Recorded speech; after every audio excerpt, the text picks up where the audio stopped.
সকাল থেকে কেমন বৃষ্টি শুরু হয়েছে দেখো।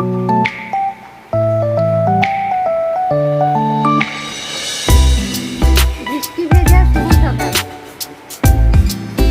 শুভ সকাল বন্ধুরা, লাইফ অফ বকুলে তোমাদের সবাইকে ওয়েলকাম। আশা করি সবাই ভালো আছো, সুস্থ আছো আর খুব খুশি খুশি আছো। তো আজকে এই বৃষ্টি ভেজা সকালে আমি একটু ব্যায়াম করব।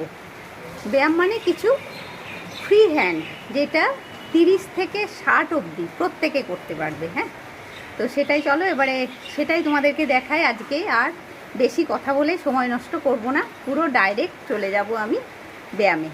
চলো, আমি এসে গেছি আমার ব্যায়াম ক্লাসে, বুঝতে পেরেছো? চলো, তো শুরুতে আমাদের ঘাড় থেকে এক্সারসাইজ শুরু করতে হয়। ঘাড়, কাঁধ, কোমর, তারপরে পা। মানে এইভাবে করলে কি হবে জানো তো, তোমাদের কোথাও ব্যথা লেগে যাবে না। শুরুতে ঘাড়, তারপরে কাঁধ, তারপরে কোমর, তারপরে পা, এইভাবে যদি শুরু করা হয়। আর যখন এক্সারসাইজ করবে তখন দাঁড়ানোর সময় 10 ইঞ্চি থেকে 1 ফুট গ্যাপ থাকবে পায়ে। তো শুরুতে আমি ঘাড়টা করছি। প্রথমে ঘাড়টা ডান দিকে, বাঁ দিকে এইভাবে একবার করে করে ঘুরিয়ে নেবে। মানে একবার করে নয়, 5 বার করে করবে। আমি একবার করে দেখাচ্ছি, তারপরে আবার একবার ঘাড়টা ডান কাঁধে ফেলবে, একবার বাঁ কাঁধে ফেলবে। তারপরে ঘাড়টা একবার সামনে ঝুঁকাবে, একবার পেছনে নিয়ে যাবে। এইভাবে করবে। এইভাবে টোটাল করবে 20 সেকেন্ড মতন করবে টোটাল। এবারে ঘাড়টাকে রাউন্ড দেবে, মানে পুরো ক্লকওয়াইজ আবার অ্যান্টি ক্লকওয়াইজ, এইভাবে আস্তে আস্তে রাউন্ড দিয়ে ঘাড়টাকে ঘোরাবে। মানে তাহলে তোমার কোথাও চট করে ব্যথা লেগে যাবে না। আর ঘাড়ের এইসব ব্যায়ামগুলো তো সবসময় ভালো। হ্যাঁ, মানে স্পন্ডেলাইসিস, যাদের স্পন্ডেলাইসিস আছে তারা কিন্তু ডাক্তারের পরামর্শ নিয়ে করবে। আর এমনি আমরা যারা সাধারণ মানুষ, যাদের কোনো ব্যথা ট্যাথা নেই, তারা এইভাবে করবে। প্রথমে ঘাড়টাতে এক হাত দিয়ে ঠেলবে আর এক হাত দিয়ে ঘাড়টাকে সেই দিকে নিয়ে যাবে। হ্যাঁ, দেখে বুঝতে পারছো? দেখো, আমি উল্টো দিকে ঘুরে গেলাম। দেখো, আমি ডান হাতটা দিয়ে ঘোরাচ্ছি, ঘাড়টাকে চেপে দিচ্ছি, ঘাড়টা একদম পেছন দিকে চলে যাচ্ছে। শরীর কিন্তু ঘুরবে না, শুধু ঘাড়টাই ঘুরবে। এইভাবে করলে ঘাড়টা মানে ঘোরালে, এবারে দেখো আমি হাত দুটো দিয়ে ওপর দিকে ঠেলবো আর মাথাটাকে নিচের দিকে নামাবার চেষ্টা করব। তো তাতে কি হবে, পুরো মাথাটাতে একটা চাপ পড়বে, ঘাড়টাতে একটা চাপ পড়বে। হাতটা ঠেলবো ওপর দিকে আর মাথাটা নামানোর চেষ্টা করব নিচের দিকে। এটাতে কি হবে, তোমার পুরো ঘাড়টাতে একটা চাপ পড়বে। এবারে দেখো, হাতটা আমি পেছন দিকে ঠেলছি আর মাথাটা চাইছি সামনের দিকে নিয়ে আসতে। তো তাতে কি হবে, পুরো ঘাড়ে আমার একটা চাপ পড়ছে। তো এই চাপগুলো আস্তে আস্তে যখন অভ্যেস হয়ে যাবে, আবার পেছন দিকেও দেখো আমি হাতটাতে নিয়ে যাওয়ার চেষ্টা করছি, সামনের দিকে মাথাটা ঠেলে নিয়ে যাব আর মাথাটাকে আমি সামনে থেকে পেছন দিকে ঠেলে দিচ্ছি, যাতে মানে ঘাড়টা একদম টাইট হয়ে থাকবে। কিন্তু এতে কি হবে, আমাদের ঘাড়ের ব্যথাগুলো একদম থাকবে না, ঘাড়ে কোনো রকম ব্যথা থাকবে না। হ্যাঁ, মানে হয় না আমাদের একটু ঘাড়ে ব্যথা হয়ে যায় হামেশা, সেগুলো একদম হবে না। এবারে হাতটা দেখো, হাতটাকে আমি মুড়ে নিয়েছি, মুড়ে নিয়ে হাতটাকে আস্তে আস্তে ঘোরাচ্ছি, মানে ক্লকওয়াইজ আবার অ্যান্টি ক্লকওয়াইজ। কাঁধটা কিন্তু টাইট রেখে হবে। এবার হাতটা আমি ছড়িয়ে দিলাম, ছড়িয়ে দিয়ে শুরুটাতে দেখো ওপর আর নিচে করছি। হাতটাকে আমি পুরো ওপর নিচে, দুটো হাতকে একসাথে ওপর নিচে করছি। এটা করে নিলে 10টা। তারপরে হাতটাকে সামনের থেকে পেছনে নিয়ে যাবে। হ্যাঁ, সামনে নিয়ে যাবে, পেছনে নিয়ে যাবে, সামনে নিয়ে যাবে, পেছনে নিয়ে যাবে। এটা করলে এবারে হাতটাকে পুরো মুঠো করে নিলে, মুঠোটা এবারে এইভাবে সামনের দিকে পুরো টাইট, হাতটা কিন্তু খুব টান হয়ে থাকবে। আর এইভাবে ক্লকওয়াইজ অ্যান্টি ক্লকওয়াইজ মুঠোটা তুমি ঘোরাতে লাগলে, এতে কি হবে, তোমার কবজি থেকে কোনোই অবধি সব কোনো রকমের ব্যথা থাকবে না। আর আমাদের শরীরের যে লুজ হয়ে যায় একটু বয়সের পরে, মানে 40-এর পরে হাত ফাতগুলো, হ্যাঁ, শরীরটা লুজ হয়ে যায়, সেই লুজটা কিন্তু হবে না। এবারে দেখো, হাতটাকে আমি মানে একটা এমন মানে মনে হবে যেন সামনে একটা কিছু আছে, সেটাকে আমি টাইট করে আস্তে আস্তে টেনে নিয়ে যাচ্ছি 2 হাত দিয়ে। এই সেম প্রসেসে কিন্তু হবে। এই মুঠো করে ধরতে চেষ্টা করব, ধরে আর পেছন দিকে টেনে নিয়ে যাব। আর পুরো কাঁধ থেকে হাতটা কিন্তু খুব টাইট হবে। এরকম কিছু ব্যায়াম হাতের যদি করো, তারপরে দেখো এটাতেও তোমার একদম কাঁধ থেকে আমাদের মানে ব্রেস্ট যে লুজ হয়ে যায় সেইগুলোও কিন্তু সমস্তটা আমাদের শরীরটা টাইট থাকবে, হাত কাঁধ পিঠ একদম এইভাবে পুরো কুনোই দুটো ঠিক এরকম লেগে যাবে, আবার টাইট করে পেছন দিকে দেখো, পেছনটা দেখো আমি কিভাবে করছি, এই দেখো এইভাবে হাতটা কিন্তু পুরো কুনোই অবধি টাইট করে ভাঁজ করে এইভাবে হাতটা কিন্তু আনতে হবে। এতে কি হবে, তোমার কাঁধের হাতের ব্যথার সঙ্গে সঙ্গে তোমার শরীরের লুজনেসটাও চলে যাবে। হ্যাঁ, এইসব আমাদের জায়গাগুলো যে লুজ হয়ে যায় সেইগুলোও তোমার আস্তে আস্তে চলে যাবে। মানে একটা বয়সের পরে আমাদের মানে সবারই ছেলে মেয়ে সবারই শরীরটা লুজ হয়ে যায়, সেটা কিন্তু হবে না এই ব্যায়ামটা নিয়মিত করলে। তারপরে দেখো আমাদের কোনোয়ে কাঁধে তো ব্যথা হয় হামেশাই, তো সেই ব্যথাগুলো হলে কি হবে, যে হাতটাতে তোমার ব্যথা আছে সেই হাতটা ওপরে দেবে, দিয়ে এইভাবে আস্তে করে পেছন দিক দিয়ে টেনে হাতটাকে তুলবে। আমি ওই জন্যেই ঘুরে দাঁড়ালাম যাতে তোমরা দেখে বুঝতে পারো। এবারে প্রথমে ডান হাতটা দিয়ে তুলবে, তারপরে বাঁ হাতটা দিয়ে একবার তুলবে, এরকম করে পাঁচটা করবে। এগুলো মানে একদম কাঁধের ব্যথাগুলো, কুনুইয়ের ব্যথা, এগুলো কিন্তু তোমরা এইসব ব্যায়ামগুলো করলে না, নিয়মিত তোমাদের ব্যায়ামগুলো করলে তোমাদের একদম ব্যথাগুলো চলে যাবে। তো গরম তো প্রচণ্ড, আর ব্যায়াম করতে গেলে ঘামতেই হবে, না ঘামলে কিন্তু হবে না, এসি চালিয়ে ব্যায়াম করলে কিন্তু হবে না। এবারে দেখো পাটা 1 ফুট গ্যাপ রেখে এইভাবে কোমর থেকে আমার শরীরের ওপরের অংশটা আমি ঘোরাবো, মানে কাঁধ হলো হাত হলো, এবারে কিন্তু কোমরে নামলাম আমি, কোমর থেকে ওপরের অংশটা এইভাবে কিন্তু ঘুরিয়ে দেবো। হ্যাঁ, দেখো আমি একটু দূরে চলে গেলাম, পাটা এইভাবে গ্যাপ থাকবে, এইভাবে ঘুরবে, মানে পাটা যেমন আছে সেরকমই থাকবে, কিন্তু পা নড়বে না, তোমাকে পুরো শরীরটা ওপরের অংশটা কোমর থেকে ওপরটা কিন্তু এইভাবে ঘুরে যাবে। মানে আর ঘোরানোর সময় আস্তে আস্তে ঘোরাবে, যাদের অভ্যেস নেই, একদম অভ্যেস নেই, তারা একটু আস্তে আস্তে করবে যাতে কোনো রকমের লেগে না যায়। আর এই সব ব্যায়ামগুলো কিন্তু প্রত্যেকে করতে পারবে, মানে একদম 60-70 বছর বয়স অবধি যদি সুস্থ হয় সেই মানুষ কিন্তু বয়স অবধিও করতে পারবে। এবারে দেখো এইভাবে কোমরটা ঘোরালে আবার একটা কোমর ঘোরানোর আর একটা ব্যায়াম দেখায়, দেখো এইভাবে হাতটা ওপর দিকে তুলে এইভাবে কোমরটাকে ঘোরালে, হাতটা কিন্তু ওপর দিকে তুলে এইভাবে করলে কি হবে, তোমার কোনো কারণেই তোমার কোমরে যে মানে ফিক ব্যথা লেগে যায় বা মানে চট করে একটা কোমরে ওঠা বসা করতে গেলে আমাদের ব্যথা লেগে যায়, সেই সব ব্যথাগুলো কিন্তু লাগবে না। এইগুলো যদি আমরা নিয়ম করে এই সব ব্যায়ামগুলো আমরা যদি নিয়ম করে করতে থাকি তাহলে কিন্তু লাগবে না, মানে কোমর থেকে ওপরের পুরো অংশটা ঘুরবে।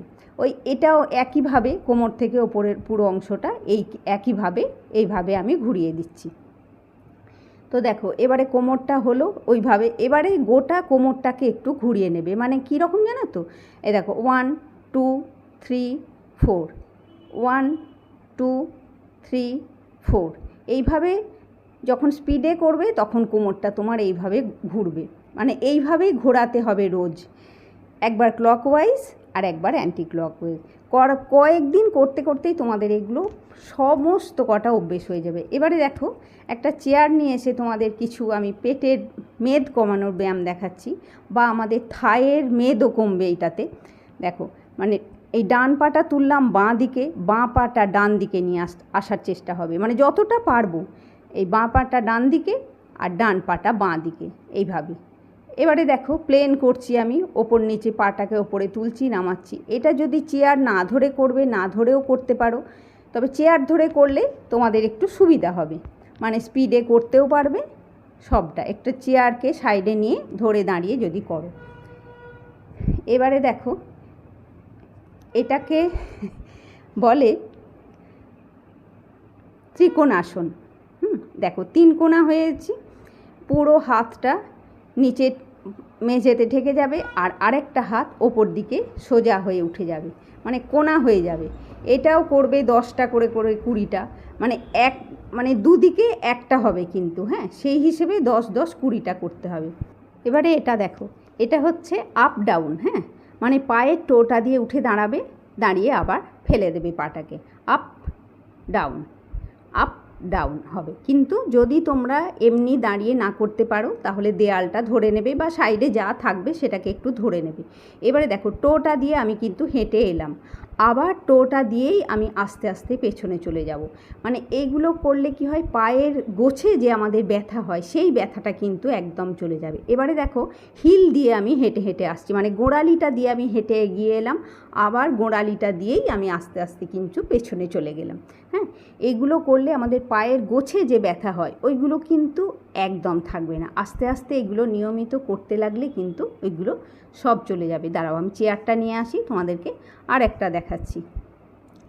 দেখো এইভাবে পাটাকে ধরে, হ্যাঁ, ক্লকওয়াইজ পুরো গোছ থেকে পায়ের নিচেটা এইভাবে ক্লকওয়াইজ ঘোরাবে, আবার অ্যান্টি ক্লকওয়াইজ ঘোরাবে। হ্যাঁ, এইভাবে যদি তোমরা এই কয়েকটা ব্যায়াম যদি নিয়মিত করো না, তোমাদের কি বলবো, মানে শরীরে কোনো ব্যথা বলে কিছু থাকবে না, জানো তো। মানে একদম ঘাড় থেকে পা অবধি মানে আমাদের যে ব্যথা থাকে, দেখো এইভাবে পাটাকে ঘোরাবে, ক্লকওয়াইজ ঘোরাবে, আবার অ্যান্টি ক্লক মানে ক্লকওয়াইজ 10 বার ঘোরাবে, অ্যান্টি ক্লকওয়াইজ 10 বার ঘোরাবে। মানে দরকার হলে ধরে করবে, আস্তে আস্তে যখন অভ্যেস হয়ে যাবে তখন আর ধরতে হবে না, তোমরা তখন এমনি এমনিই পারবে। তো শুরুটাতে তোমরা একটা কিছু ধরে দাঁড়িয়ে, দেওয়াল ধরে বা একটা চেয়ার ধরে দাঁড়িয়েই করবে। হ্যাঁ, এবারে দেখো এটা হচ্ছে তারা আসন। এটা কিন্তু একদম স্কুলে পড়া ছেলের থেকে প্রত্যেকের করা উচিত, কেননা এটাতে কনসেন্ট্রেশনটা খুব ভালো হয়। দেখো হাতের ভেতরে হাত দিয়ে আমি হাতটা কিভাবে ধরেছি, এবারে হাতটা উল্টো করে দিলাম, কিন্তু আমি উল্টো করে দিয়ে হাতটা ওপরে চলে দেবো, আর একদম টো দিয়ে আমি পুরো শরীরের ভরটা টোয়ের ওপরে দিয়ে দাঁড়িয়ে থাকবো যতটা পারবো, 5 সেকেন্ড 10 সেকেন্ড। হ্যাঁ, এইভাবে এই টোয়ের ওপরে দিয়ে দাঁড়িয়ে থাকবো, 1 2 3 4 এইভাবে গুনে আস্তে আস্তে আবার হাতটা নামিয়ে দেবো, আবার করব, শুরু করব।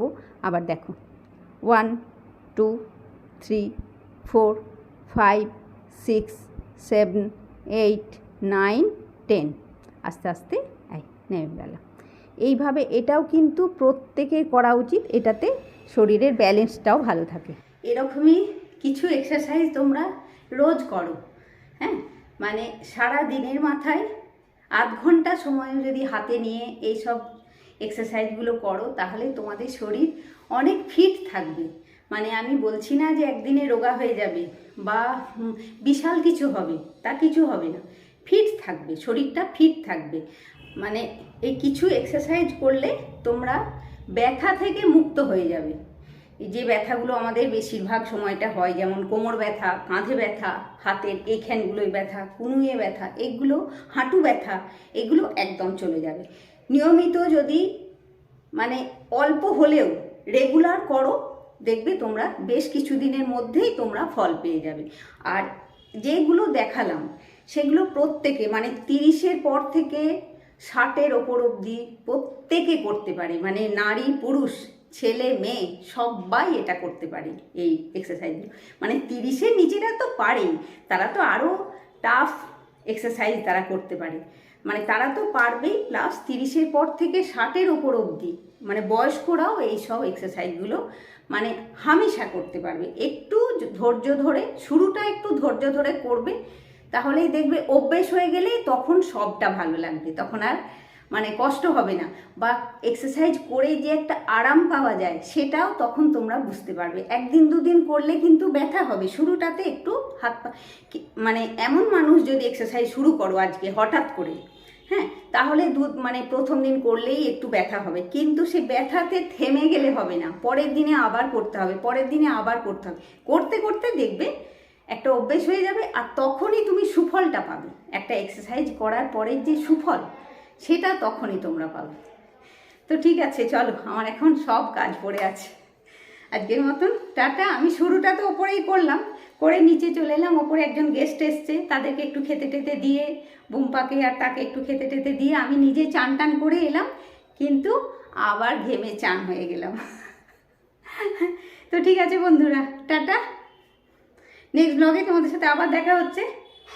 হ্যাঁ, আর করবে, সবাই খুব ভালো থাকো বন্ধুরা, সবাই খুব ফিট থাকো, ফিট থাকো আর ভালো থাকো আর খুশি থাকো। ঠিক আছে বন্ধুরা, নেক্সট ব্লগে তোমাদের সাথে আবার দেখা হচ্ছে।